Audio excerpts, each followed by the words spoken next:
Okay, filters in Revit. What if we want to select, for example, only one type of wall within the category of walls? If we start filtering things like filter, we're going to find that all the walls are within the same category. So let's imagine you want to show in your skeleton only the foundation walls, but not the rest of the walls. For whatever reason, you actually don't need walls at this stage. We're going to create our own facades later on, and it's going to be part of your research, and we're going to do more complex facades very soon.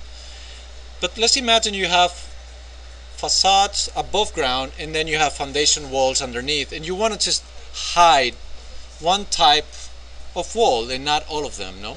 So that's when filters comes in handy. Filters are under visibility and graphics, and you go to the last step here called filters.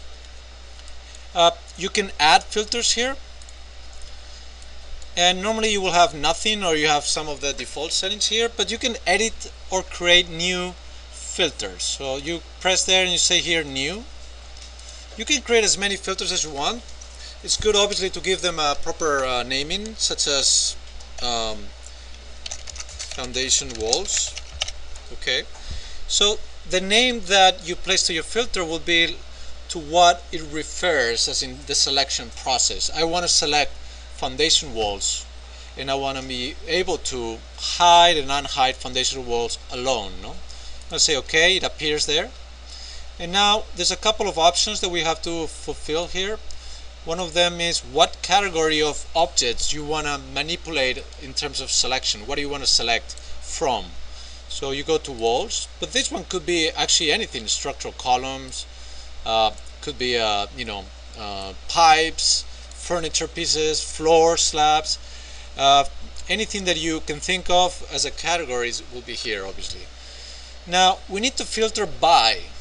So how Revit works is in a very simple way. If the if condition is if you have a number or a code or a parameter in one of these options, then do something. Okay, so what I'm going to do is actually select, for you to understand later on, is a type mark, and then I'm going to say equal to 1. So this is an if statement typical of parametric tooling. So what it's saying is that for all of the walls that have 1 as type mark, be able to manipulate it. I'm going to say OK, OK. Actually didn't add it, now I have to add it here. Foundation wall, it appears there. And I'm not going to be able to do anything until the walls have as type mark 1 somewhere. So remember that you can select a wall, you can go to edit type, and you can go, for example, and change some of the parameters, and one of them is type mark. So if I say 1, for example, OK, and I go back to visibility and graphic filters, I can uncheck. Let me move this to the side.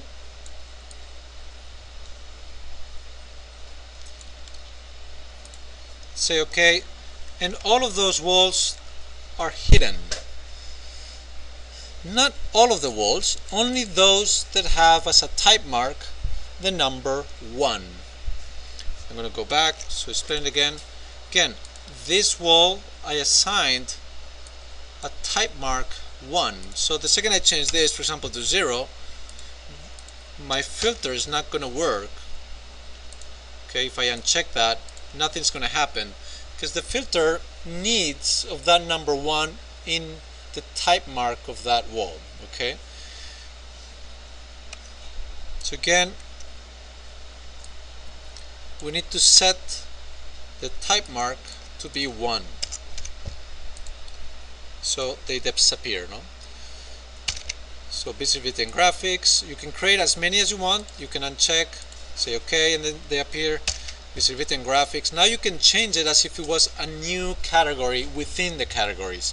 You could even say that only foundation walls have, for example, a transparency of 57, so they have a transparency. Or you can say that only foundation walls have, for example, a line in red colors, for example. Okay, there is. So again, I'm manipulating one type of wall within all the categories, the type that has a type mark 1.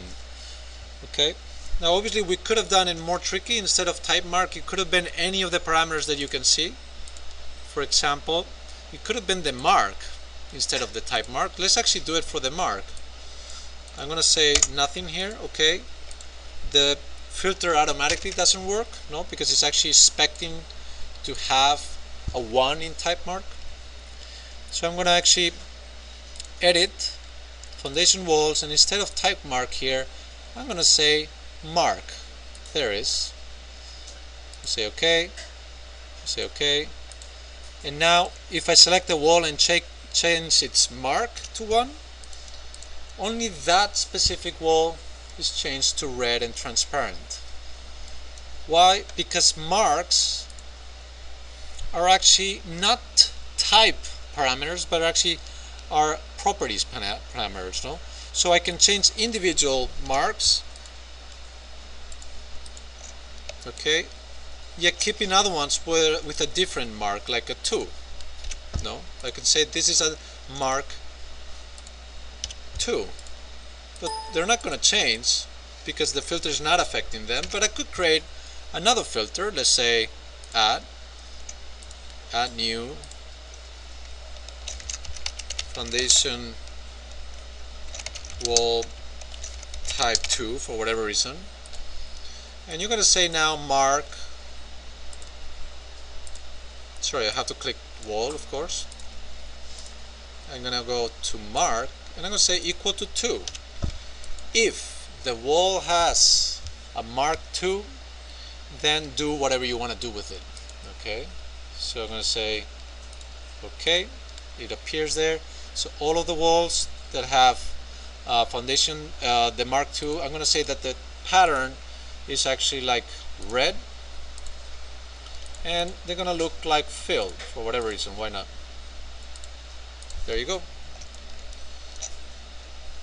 Okay, so filters allows you to somehow modify visibility options within objects inside of a category. Okay, the limitations of a category are very strong. That's why they generated this idea of visibility and graphic filters. Okay, so I'm going to stop it there.